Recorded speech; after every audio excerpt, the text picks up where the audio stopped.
انسان په هر اندام باندې صدقه ده. 380 اندامونه دي، په هر یو اندام باندې صدقه ده.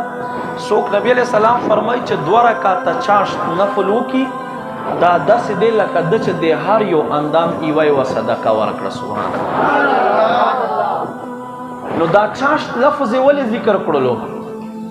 په دې وخت کې امام رازی صاحب فرمایي چې موسی علیه السلام فرعون سره مقابله کړې او په خوا زمانہ کې، او په هغه مقابله کې په 70 اوخانو باندې رسۍ پوړي لخت راوړې وي، جادوګر منتر په باندې وي، خلکو سترګو باندې جادوګر دا ټول ماران ښکارا کېدل. الله فرمایي اے موسی علیہ السلام ته هم د خپل لخت امسا غزار کړ.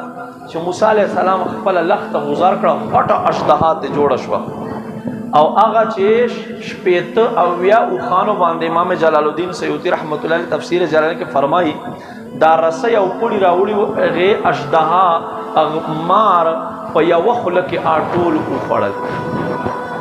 الله موسی علیہ السلام ته کامیابی فتح ورکړله.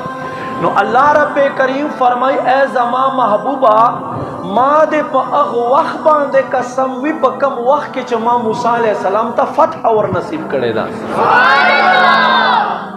او فرمای واللیل اذا سجا، لیل نه مراد څه شی دی؟ فرمای لیل نه مراد هغه شپه چې په کومه شپه کې الله زمکو نظام ودرولو. لږ توجه کوئ ما طرف ته لږ وګورئ.